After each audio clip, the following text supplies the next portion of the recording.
Bombay ice हलवा सभी को बहुत ज़्यादा पसंद होता है और आप इस वीडियो में बताई गई टिप्स और ट्रिक्स और एग्जैक्ट मेजरमेंट्स के साथ अगर इस रेसिपी को बनाएंगे तो आप भी मोहनलाल एस मिठाई वाला की तरह बिल्कुल परफेक्ट हलवा घर पर बनाकर तैयार कर सकेंगे। इसको बनाने के लिए सबसे पहले हम एक पैन में कंबाइन करेंगे आधा कप चीनी, 1/4 कप मैदा, 1 टेबलस्पून कॉर्न स्टार्च। ध्यान रहे कि मैंने इस समय गैस की फ्लेम को ऑन नहीं किया है, सभी की सभी चीज़ें मैं बंद गैस में ही मिक्स कर रही हूँ। उसके बाद हम इसमें डालेंगे 1/4 कप प्लस 1 टेबलस्पून पानी।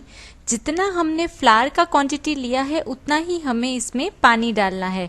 सो हमने लिया हुआ है 1/4 कप मैदा प्लस 1 टेबलस्पून कॉर्नफ्लावर, सो उसके सामने हम उतना ही पानी डाल रहे हैं। अब इन सभी चीज़ों को हम अच्छे से मिक्स कर लेंगे और साथ ही में हम इस स्टेज पर इसमें डालेंगे 1 टेबलस्पून घी। इस रेसिपी में टोटल मैं 1/4 कप घी का यूज़ करने वाली हूँ, लेकिन इसको हम 4 डिफरेंट स्टेजेस में डालेंगे। बाकी का घी कब डालना है वो मैं आपको आगे बताती जाऊंगी, लेकिन सबसे पहले बंद फ्लेम में आपको 1 टेबलस्पून घी ही डालना है। सभी चीज़ों को अच्छे से मिक्स कर लेने के बाद आप गैस की फ्लेम को ऑन कीजिए और इस मिक्सचर को पकाना शुरू कीजिए। मिक्सचर को हमें पकाना है कंटिन्यूअसली लो फ्लेम पर और इसको पकाते समय गैस ऑन करने के बाद आपको कंटिन्यूअसली इसको चलाते जाना है। कंटिन्यूअसली स्टर करना बहुत ज़्यादा इम्पॉर्टेंट है।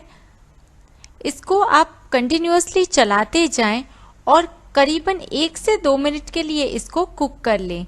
1 से 2 मिनट के लिए इसको कुक कर लेने के बाद इसमें हम डालेंगे 1 टेबलस्पून घी और अच्छे से मिक्स कर लेंगे। जैसे जैसे आप हलवे को स्टर करते जाएंगे और पकाते जाएंगे वैसे वैसे आप नोटिस करेंगे कि मिक्सचर जो है वो थिक होता जा रहा है और उसकी जो पैन की साइड्स है वो छोड़ता जा रहा है। सो आप देख सकते हैं कि 1 से 2 मिनट के लिए पकाने के बाद मैंने इसमें डाला है 1 टेबलस्पून और घी। सो इस स्टेज तक मैं 2 टेबलस्पून घी डाल चुकी हूँ इसमें। इसके बाद हमें इसे लो फ्लेम पर कंटिन्यूअसली चलाते जाना है और धीरे धीरे आप नोटिस करेंगे कि मिक्सचर जो है वो एकदम लंपी हो गया है, उसने पैन की साइड्स छोड़ दी है और इस तरीके से चम्मच के साथ मिक्सचर घूम रहा है। उसी स्टेज पर आपको फ्लेम को जो है वो बंद कर देना है और 1 टीस्पून घी इसमें डालना है। सो अब हमारे पास करीबन 1 टेबलस्पून जितना घी बचा है। सो उसमें से आप थोड़ा सा घी यानी कि 1 चम्मच जितना घी इसमें डालें और अच्छे से मिक्स कर लें। मिक्स कर लेने के बाद आप थोड़ा सा जो पोर्शन है वो एक प्लेट पे निकाल लें और उसे एकदम ठंडा होने दें। जैसे ही वो पोर्शन ठंडा हो जाए उसके बाद आप दोनों उंगलियों के बीच में उसे एक बॉल की शेप में फॉर्म करके चेक कर लीजिए। अगर मिक्सचर का बॉल एकदम उंगलियों में बिना स्टिक किए बन जाता है, आप देख सकते हैं इस तरीके से, तो मिक्सचर जो है वो रेडी हो गया है। अगर मिक्सचर इस स्टेज पर चिपक रहा है तो आप उसे कुछ सेकंड्स या कुछ मिनट के लिए और पका सकते हैं। जैसे ही इस तरीके का लंप फॉर्म हो जाए उसके बाद आपको फाइनल जो हमारा बचा हुआ घी है उसको डालकर इसे अच्छे से मिक्स कर लेना है। ध्यान रहे कि मैंने गैस का फ्लेम जो है वो ऑफ कर दिया था। सो इस तरीके से घी अच्छे से हमारा मिक्स हो गया है। जैसे ही ये अच्छे से मिक्स हो जाए उसके बाद आपको इसे एक पार्चमेंट पेपर की शीट पर स्प्रेड कर लेना है। सो आप देख सकते हैं इस तरीके से मैंने इस मिक्सचर को पार्चमेंट पेपर की शीट पर स्प्रेड कर लिया है। उसके ऊपर हम दूसरे पार्चमेंट पेपर की शीट से इसे कवर करेंगे, हल्का सा इस तरीके से प्रेस कर देंगे और अब इसे हमें बेल लेना है मीडियम थिकनेस के स्क्वायर में।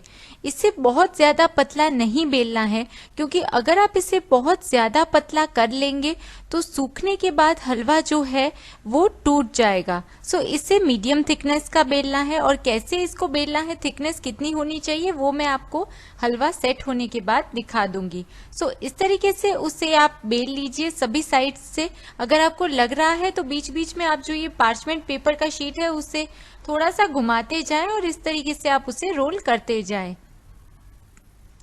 इस समय मैंने ये जो हलवा है उसे वाइट कलर का ही रखा है, लेकिन अगर आप चाहें तो इसमें केसर पानी में घोलकर थोड़ा सा डाल सकते हैं एंड के स्टेज पर। अब इस तरीके से पार्चमेंट पेपर को हटा देना है और मैं इसके ऊपर स्प्रिंकल कर रही हूँ इस स्टेज पर इलायची के दाने। नट्स में मैंने लिया हुआ है स्लाइस किए हुए बादाम और स्लाइस किए हुए पिस्ता, और साथ ही में मैं इसमें डाल रही हूँ केसर के स्ट्रैंड्स। लेकिन अगर आप केसर जो है उसका पानी अंदर डाल रहे हैं तो आपको जरूरत नहीं है कि ऊपर भी आप केसर स्प्रिंकल करें। और इसमें अगर आपको कोई नट्स नहीं चाहिए तो उसको डालना आप ओमिट कर सकते हैं। सभी चीजें इस तरीके से स्प्रिंकल कर लेने के बाद अगेन आप उसको पार्चमेंट पेपर की शीट से ढक दें और इस तरीके से हल्का हल्का उसे बेल लीजिए। ये करने का रीजन एक ही है कि ये जो सारी चीजें हमने डाली है वो हलवे में अच्छे से चिपक जाए। अब हलवे को हमें इसी तरीके से कवर करके रखना है सेट होने के लिए। सेट होने का जो टाइम है वो वेदर के हिसाब से वेरी करेगा। बारिश का मौसम है तो उसे सेट करने में 2 से 3 घंटे या थोड़ा सा ज्यादा समय लगेगा। एकदम ड्राई वेदर है तो हलवा 1 से 2 घंटे में सेट होकर रेडी हो जाएगा। इस तरीके से उसे टच करके देख ले, अगर वो हाथों पर चिपक नहीं रहा है और ड्राई लग रहा है तो हलवा जो है वो एकदम रेडी है उसे कट करने के लिए। मैंने इस तरीके से पिज्जा कटर से पहले उसके साइड्स जो है वो ट्रिम कर लिए हैं। ये स्टेप कम्प्लीटली ऑप्शनल है, लेकिन हलवे के इवन स्क्वायर पीसेस लाने के लिए ये बहुत ज्यादा जरूरी है।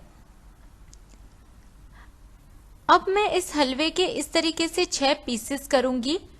आप अपने पसंद के हिसाब से छोटे या बड़े स्क्वायर पीसेस करके रेडी कर सकते हैं।